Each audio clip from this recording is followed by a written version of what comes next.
Warning, this program contains frank and honest discussions on sexuality. Viewer discretion is advised. What are your thoughts on an open relationship?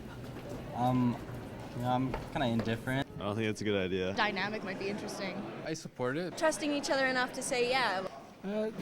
It's easier to focus on one person at a time. Not something I could personally do ever, but I don't really judge anyone. Relationships are meant to be like closed. As long as you're safe and respectful, I think that I don't have a problem with it. I'd say people either want to commit or they just want to be completely single.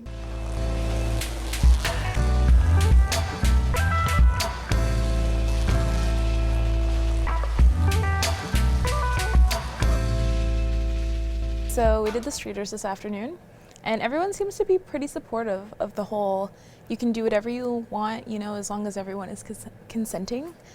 And in terms of like open relationships and hookups and that kind of thing.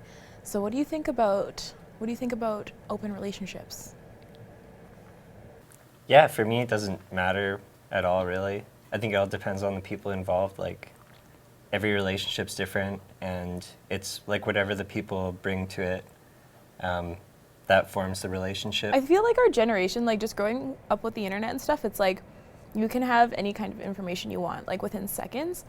And I think that kind of makes people impatient in the rest of their lives, and I think it makes people impatient during relationships. Like, I think that it's instant gratification. So, I mean, if you're used to Tinder, you might not be used to that in real life. You know, the girl might shut you down, and it's something new because it's face to face for one, and then the other is that even if she does say yes, it's not instant. It's not like, okay, when do you want to meet up? You both have a life to get back to. I think a lot of times men are shy to talk about their sexuality also because, like, male sexuality is so demonized. Yeah. And you know, we're all sort of taught that it's something you have to fear from like a very young age. Mm-hmm. And it goes the same way for men. And I think people learn to act that out as they come to explore sexuality. That holds us back from having good conversations sometimes that we probably need to have.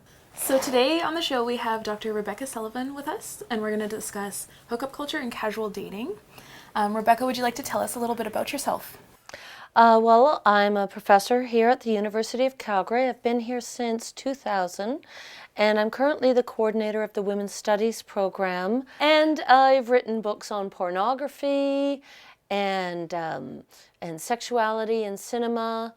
And, you know, and I'm very interested and concerned about issues around consent and sexual pleasure. Have hookups and casual dating always occurred, or do they just seem like they occur more often now that we have modern communication such as social media?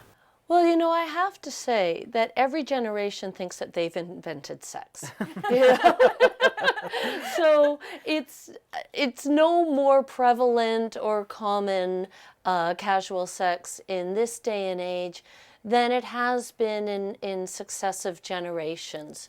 And in fact, some of the data that we see suggests that it's less common, that we're actually seeing a bit of a decline in sexual activity amongst teenagers. We're more aware of increased activity in older generations, so midlife sexuality, especially as more and more people are entering into midlife, either newly single or always single. And then most importantly, we're seeing some we're actually seeing rises in STIs amongst the elderly, especially those who are living in seniors' residences. So dating historically has kind of been a precursor to marriage, in our culture anyways, and that doesn't really seem to be the case anymore.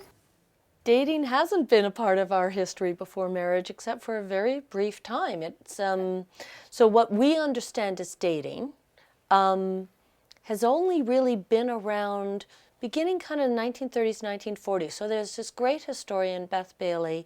She wrote a book called From the Front Porch to the Back Seat, which she charts the shift from courtship, which was a much more formal process, much more like if you're going to court, it's with the intention of marriage and there's all kinds of rituals and chaperones and yada yada, to dating.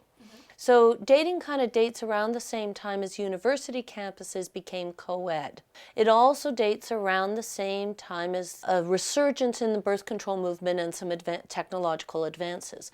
So now flash forward more kind of 50s and 60s, the advent of the birth control pill is 1960, but only married women were allowed to get it. So there were a lot of doctors who would give it to you if you said you were married or engaged. But then in 1962, you have the book Sex and the Single Girl by Helen Gurley Brown. So what we understand of dating is, in fact, only a few generations old. So we hear a lot about casual dating, especially with the new emergence of Tinder and dating profiles and that kind of thing. How do you think that's affecting dating? Okay, so for one thing, you have, explicit sites to go to for casual sex, right? And I think that that's not necessarily a bad thing, so long as if you are on there, that's why you're on there. If you're on there looking for a more long-term committed relationship, go to a different app, sign up to a different site.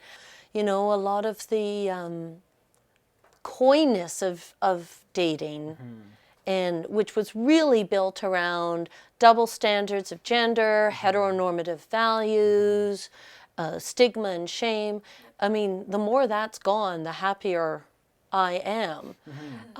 But again, I'm not convinced, and I haven't seen any evidence to suggest that this is destroying marriage. No, of course. It's not. It can also lead to much healthier and and more honest, and therefore probably better chance at survival marriage, if that's what you want. I think that's the other problem. So what if marriage isn't your end goal? Of course.